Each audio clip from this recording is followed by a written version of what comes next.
అంటే మీరు రాజశేఖర రెడ్డి గారితో మీకు పరిచయం ఎలా ఏర్పడింది? కాలేజీలో కలిసే ఉన్నాం, నేను రాజశేఖర రెడ్డి గారు ఫస్ట్ ఇయర్ పీపీసీలో. ఎక్కడ? గుల్బర్గాలో ఒకటే బ్లాక్లోనే ఉన్నాం అప్పుడు. అంటే నేను కొద్దిగా ముందు చేరాను, మళ్ళీ రాజశేఖర రెడ్డి బళ్ళారి నుండి వచ్చి చేరారు. చేరేపటికే ఆయన కొద్దిగా మనిషి రాజశేఖర రెడ్డి కొద్దిగా డాషింగ్ పుషింగ్ టైపు, కొద్దిగా అంటే ఊరికే మాలాగా కొద్దిగా సైలెంట్గా ఉండే టైప్ కాదు. కాలేజ్ డేస్లో యాక్టివ్గా ఉండము, స్పోర్ట్స్ ఎన్సీసీలో దానిలో దీనిలో పోవడము, యాక్టివ్గా ఉంటూ. కాదరని మాకు ఇంకో క్లాస్మేట్ ఉండేవాడు, కేరళ నుండి వచ్చాడు. ఆయనతో గొడవలు పడి ఇంకా వచ్చి 1 or 2 monthsలోనే గొడవలు కొట్టుకోవడాలు ఇవన్నీ జరిగాయి. సో నేచురల్గా మేమంతా రాజశేఖర రెడ్డి ఇట్లా విడిపోవడం జరిగింది. అప్పుడు కాదర్కు కర్ణాటక వాళ్ళు సపోర్ట్ చేయడము, మేమంతా రాజశేఖర రెడ్డి విడిపోవడం, ఇంకా అప్పటి నుండి అది అట్లే కంటిన్యూ. మీరు చాలా మృదు స్వభావం అంటారు అప్పట్లో, అంటే మీరు కూడా యుద్ధానికి పోయారా? దానికి పోలేదు, సపోర్టర్స్ అంతే మేము. రాజశేఖర రెడ్డి ఉన్నాడు అప్పుడు, ఇంకా కొంతమంది ఉండేవాళ్ళు. ఇప్పుడు సాయి ప్రతాప్ నేను ఉన్నా కూడా మేము సైలెంట్గా ఉండేవాళ్ళం, మేము సపోర్టర్స్ కానీ యాక్టివ్గా ఈ గొడవల్లో దిగేవాళ్ళం కాదనమాట. కేవీపీ గారు ఎట్లా? జూనియర్ అని, మాకు కేవీపీ 1 year జూనియరు, మధ్యలో కేవీపీ కలుసుకోవడం జరిగింది. మళ్ళీ కేవీపీ గారు కూడా చాలా ఆప్తులు, అసలు క్లాస్మేట్స్ అంటుంటారు కదా, అంటే మీకు అంత సన్నిహితం ఎలా ఏర్పడింది జూనియర్ అయినప్పటికీ కేవీపీ గారు? అంటే లాస్ట్లో ఏమైందంటే కేవీపీ మేము ఫైనల్ ఇయర్లో కొద్దిగా బ్రేక్ అయింది, మాకు మెడిసిన్ ఇట్లాంటి ఫెయిల్ కావడం జరిగింది. బట్ కాంటెస్ట్ చేయడం, ఈ గొడవలు ఉంటాయి కదా కాలేజీలో, అప్పుడు కూడా కొద్దిగా రాయలసీమ కర్ణాటక సర్కార్ నుండి కొంతమంది ఉండేవాళ్ళు. కేవీపీ కొద్దిగా ఎక్కువ మాతో కలుస్తూ ఉండేవాడు. రాజశేఖర రెడ్డికి ముఖ్యంగా చాలా క్లోజ్గా ఉండే. ఆయనకి ఏదో నిక్ నేమ్ పెట్టి పిలుచుకుంటున్నారు. కేవీపీ అనేది ఇప్పుడు మేము పిలుస్తున్నాడు అంతా క్యాప్స్టన్ అనేది, క్యాప్స్టన్ అని ఏదో సిగరెట్ ఉండేది, క్యాప్స్టన్ ఏదో నేవీ బొమ్మ, క్యాప్టెన్ బొమ్మ వేసి ఈయనకు ఆ పేరుతో అది నామకరణం సుస్థిరమైపోయింది మా కాలేజీలో. కేవీపీ గారు అప్పుడు వైద్య వృత్తి చదివేటప్పుడే కేవీపీ గారు బాగా సిగరెట్లు కాల్చేవారా? చాలా. అంటే అందరూ కాల్చేవాళ్ళమే కానీ మేము రాజశేఖర ఏదో అప్పుడప్పుడు అంతే కానీ, బట్ కేవీపీ ఆ బ్రాండ్ ఏదో స్పెషల్గా తీసుకునేవాడు. ఆ రోజు ఆ కాలేజ్ చేసిన ఎలా గడిచాయి మీకు అసలు? కాలేజ్ చేసి యాజ్ యూజువల్ అండి, మేమేం ప్యాసివ్ కానీ పెద్ద గొడవలు ఇట్లాంటివంతా ఏం లేదు. బట్ కాలేజీలో అయితే విపరీతంగా ఉండేవి, ఆ గ్రూప్స్ అవన్నీ జరుగుతున్నాయి. దాంట్లో రాజశేఖర రెడ్డి ఆటోమేటిక్గా ఆయన ఉండే తెగువ చొరవ ఇవన్నీ తీసుకోవడంతో కొద్దిగా ధైర్యం. యూనియన్లో కూడా ప్రెసిడెంట్ కావడం జరిగింది. అప్పుడు మినిస్టర్గా రామకృష్ణ హెగ్డే గారు ఏమో ఉన్నారు, అప్పుడు చెన్నారెడ్డి గారు ఇక్కడ ఉక్కు మినిస్టర్గానేమో ఉన్నారు సెంట్రల్లో. అప్పుడు కూడా ఈయన వాళ్ళని పిలిపించి మీటింగ్ పెట్టడము. ఇది రాజశేఖర రెడ్డికి ఉన్నది కాలేజ్ డేస్ నుండినే ఆ లీడర్షిప్ క్వాలిటీస్ కానీ, తన మనుషులను కాపాడుకోవడం అనేది, దేనికైనా తన మనుషుల కోసం త్యాగం చేసే స్వభావం అవన్నీ ఆయనకు ముందు. రాజశేఖర రెడ్డి గారు సీఎం అలా కనిపించారు, ఎప్పుడు నవ్వుతూ ఉంటారు, అసలుకి నవ్వడం ఒక యోగం అనేవారు వాళ్ళు, అసలుకి నవ్వుతూ ఉంటారు. నాకు కూడా అది చాలా ఆశ్చర్యంగా, అంటే రాజశేఖర రెడ్డి గారు పాదయాత్ర తర్వాత చాలా మార్పు కనిపించిందండి. రాజశేఖర రెడ్డి సీఎంగా ఉండే రాజశేఖర రెడ్డికి అప్పటికి చాలా తేడా. ఏం తేడా? అప్పటికి ఇప్పటికి ఏం తేడా? సీఎంగా ఇక తొందరగా ఇదే బర్స్ట్ అయ్యేవాడు, కోపం ఎక్కువ. కోపం అంటే ఊరికే మాటల్లోనే కాదు, అవసరమైతే పంచింగులు. సో ఆ తత్వం ఉండేది. బట్ అవన్నీ ఎట్లా మాయమైపోయినాయి మొత్తం మీద ఆ పాదయాత్రలో. కాలేజీలో ఉన్నప్పుడు ఎవరైనా కొట్టారు ఆయన? చాలా ఎన్ని జరిగినాయో మీకోసం కానీ సాయి ప్రతాప్ గారి కోసం కానీ. అంటే అట్లా కాదు, గ్రూప్స్ ఉండేటివి అక్కడ మామూలుగా గొడవలు జరిగినాయి. ఆయన మీద కొన్ని అటాక్స్ జరిగినాయి, ఈయన చేసినాడు.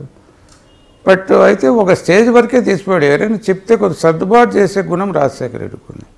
చెప్తే మొండిగా పోయేది అదేం లేదు. ఒకవేళ ఎవరైనా చెప్పినా కూడా విందాం, దాన్ని ఆలకించి తప్ప ఒప్ప అనేది ఆలోచిస్తామనే స్వభావం రాజశేఖర రెడ్డికి. ఇంత మొండిగా ఉన్నా ఒకవేళ అదే రాజకీయాల్లో కూడా మేము గమనించింది అదే. ఆయనతో ఆయన ముఖ్యమంత్రిగా ఉన్నా ఒకవేళ కొన్ని డెసిషన్ తీసుకున్నా మేము అది కాదు ఇది అని చెప్తే కొన్ని మార్పులు చేసుకునేవాడు, అడ్జస్ట్ చేసుకునేవాడు. అంటే పూర్తిగా కాలేజ్ డేస్ అన్నీ కూడా రాజశేఖర రెడ్డి గవర్నమెంట్. అంటే ఇప్పుడు ఏదో మీటింగ్ పెట్టారన్నారు, అంటే గుల్బర్గా అంటే ఇప్పుడు కర్ణాటక కదా, కర్ణాటకలో గుల్బర్గాలో ఎట్లా పెట్టారు మీటింగ్ అంతా? ఇది మన కర్ణాటక ఉన్నారు కదా ముఖ్యమంత్రి గారు ఆయన, ఈయన అప్పుడు ఉక్కు మంత్రిగా ఉన్నారు సెంట్రల్లో చెన్నారెడ్డి గారు. సో ఆ విధంగా ఆయన పిలిపించారు. అంటే మీరంతా ఎందుకు అందరూ గుల్బర్గాకి ఎందుకు వెళ్ళారు? మన ఏపీలో మెడికల్ అంటే ఏపీలో ఉన్నా కూడా, బట్ గుల్బర్గాలో అప్పుడు కొద్దిగా డొనేషన్ తక్కువే ఉన్నది.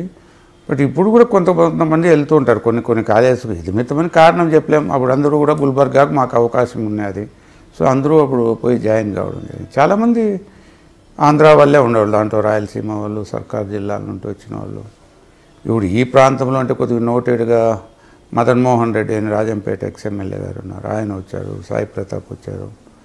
హిందూపూర్ నుండి లక్ష్మీనారాయణ రెడ్డి అని మార్కెట్ యార్డ్ చైర్మన్ ఉన్నారు, ఆయన అప్పుడు జాయిన్ అయినారు. ఇట్లా చాలామంది వచ్చారు. వీళ్ళంతా మీతో పాటు చదివారు? మాతో పాటునే మెడికల్ సాయి ప్రతాప్ గారు మళ్ళీ మధ్యలో డిస్కంటిన్యూ చేశారంట కదా?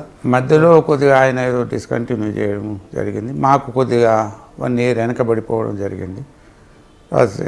మళ్ళీ కంటిన్యూ చేసి కంప్లీట్ చేశారు ఆయన కూడా మెడిసిన్ కంప్లీట్. సాయి ప్రతాప్ గారు కంప్లీట్ చేశారు మెడిసిన్? కంప్లీట్ చేశారు అనుకుంటే. నేను వచ్చిన తర్వాత మేము కొద్దిగా ముందే వచ్చేసాము. నేను రాజశేఖర రెడ్డి, నేను హైదరాబాద్లో గాంధీ మెడికల్ కాలేజ్లో హౌస్ సర్జన్సీ చేయడానికి నేను వచ్చేసాను. రాజశేఖర రెడ్డి తిరుపతికి వెళ్ళారు. ఇట్లా సాయి ప్రతాప్ మిగిలిపోయినారు, కేవీపీ వీళ్ళు మిగిలిపోయారు. సో వాళ్ళు మళ్ళీ ఎప్పుడు కంప్లీట్ చేశారో ఏమో మాకు తెలియదు, కానీ తర్వాత కంప్లీట్ చేసింటారని అనుకుంటున్నాను. బాగా మీకు మంచి ప్రాధాన్యత ఉండేది అప్పట్లో రాజశేఖర రెడ్డి గారి దగ్గర? రాజశేఖర రెడ్డి నేచురల్గా ఉంటాడు, ఎందుకంటే దగ్గర ఉండేవాళ్ళము నేచురల్గా. అంటే అక్కడే పరిచయమా మీకు? అంతకుముందు ఏమైనా బంధుత్వం ఉందా ఆయనతో? అంటే బంధుత్వం ఉన్నది, కానీ బంధుత్వం అనేది పెద్దగా ఇది కాలే మాకు. అంటే వాళ్ళ బ్రదరు జార్జి రెడ్డి గారితో మా సిస్టర్ వివాహం జరిగింది. బట్ అది బ్యాడ్గా ఎండ్ అయింది. పెద్ద it's not a worth remembering. But అది మా మధ్యలో ఎప్పుడు పెద్దగా అంటే మాకేదో పెద్ద దానివల్ల ఇద్దరికి మనస్తాపాలు వచ్చిందిలే, మేము ఫ్రెండ్స్గా అట్లే ఉండిపోయినాం. దాని గురించి పెద్ద. అలా మీరు పీజీకి వెళ్ళిపోయారు కదా, ఇప్పుడు రాజశేఖర రెడ్డి గారు పీజీకి రాలే ఏమన్నా అడిగారు అప్పుడే పీజీ చేద్దామనేసి? మీరంతా లేదు, నేను చేయలేదు పీజీ. నేను ఎంబీబీఎస్తోనే, నా వైఫ్ పీజీ చేసింది. రాజశేఖర రెడ్డి గారు కూడా చేయలేదు. ఎంబీబీఎస్ ఆయన. నేను బయట మళ్ళీ రాను ఇట్లా కొద్దిగా నైజీరియా పోయి వచ్చాను అనమాట, డాక్టర్గానే పోయి వచ్చాను నేను. అప్పుడు రాజశేఖర రెడ్డి ఎప్పుడెప్పుడే ఇంకా ఇల్లు కట్టుకోవడము, ఆయన కొద్దిగా యాక్టివ్గా రాజకీయాల్లోకి రావడము, అప్పుడు ఆయన కొద్దిగా యాక్టివ్గా ఉన్నారు. తెలుసు రాజశేఖర రెడ్డి గారికి అదే ఆ లీడర్షిప్ క్వాలిటీ అనేది మనం ఒకటి చెప్తే వచ్చేది కాదు. రాజశేఖర రెడ్డి గారు అప్పటికే కొద్దిగా ఆంధ్ర రాజకీయాల్లో ఒక ముద్ర పడిపోతా ఉన్నది. ముఖ్యంగా రాయలసీమ జిల్లాలో, సర్కార్ జిల్లాలో రాజశేఖర రెడ్డి అంటే ఒక ఇమేజ్ సంపాదించుకున్నాడు అప్పటికే. నేను మళ్ళీ రాను అనేది ఇట్లా వచ్చే లోపలే. సో ఆ విధంగా ఆయన ఎంకరేజ్ చేశాడు. అప్పుడు కదిర్లో కొద్దిగా వ్యాక్యూమ్ ఉన్నది, ఎంకరేజ్ చేసినా నేను అప్పుడు అవకాశం తీసుకోలేదు. అప్పుడు మళ్ళీ నల్లమాడ ఇవి వచ్చిన తర్వాత ఆయనంట నేను పోయి నాకు టికెట్ కావాలనే ఉద్దేశంతో, అంటే టికెట్ కావాలనేప్పుడు జనాల్లో ఉండాలని కూడా ఆయన చెప్పడం జరిగింది. జనాల్లో ఉండాలమో నువ్వు అందుబాటులో. అప్పుడు నేను ఎక్కువ భాగం పల్లెలు తిరగడము అని చేసి. అప్పట్లో రాజశేఖర్ గారు రాజారెడ్డిని మరిపించేవారంటారా? అంటే రాజారెడ్డి నేపథ్యం అంటే అది వేరే, రాజశేఖర రెడ్డి గారి నేపథ్యం వేరే. రాజారెడ్డి గారు లోకల్గా పులివెందల్లో ఉన్నారు. మరి మాకైతే పెద్దగా తెలియదు ఆయన ఏం ఫ్యాక్షన్ చేశాడు, ఏం గొడవలు ఉన్నాయో. బట్ రాజశేఖర రెడ్డి గారి నేపథ్యం అయితే కొద్దిగా జనాల్లో ఉండడము, కార్యకర్తలతో మాట్లాడే విధానము, ఎవరినైనా అంటే ఒక తూరు చూసిన తర్వాత రెండో తూరు వచ్చి పిలవడము. ఇక్కడ చాలామందిని నాయంబడి పోయిన వాళ్ళు పేరుతో పిలుస్తాను, వాళ్ళు అబ్బాయి ఎట్లా గుర్తుపెట్టుకుంటారు సార్ ఈయన పేర్లు అని. ఇప్పుడు సీజీ ప్రాజెక్టు విషయంలో ఈ జలాల విషయం సంబంధించి చిత్తూరు, ఈ అనంతపురం జిల్లా ప్రజలు, రైతులు ఎప్పుడు కూడా గొడవలు పడేవారు. ఏం కారణం అది అసలు? అంటే గొడవలు అంటూ ఏం లేదు. ఇప్పుడు సీజీ ప్రాజెక్టుకు నీళ్లు రావాలంటే ఇప్పుడు కర్ణాటకలో అక్కడ కొన్ని వాళ్ళు అంటే వాళ్ళనేకి లేదు, వాళ్ళ నీటి అవసరాల కోసం వీళ్ళు కొన్ని ఏదో కట్టారు. అప్పుడు కర్ణాటకలో ఒక కాలువ కట్టి అప్పుడు టీడీపీ ప్రభుత్వం ఉన్నది.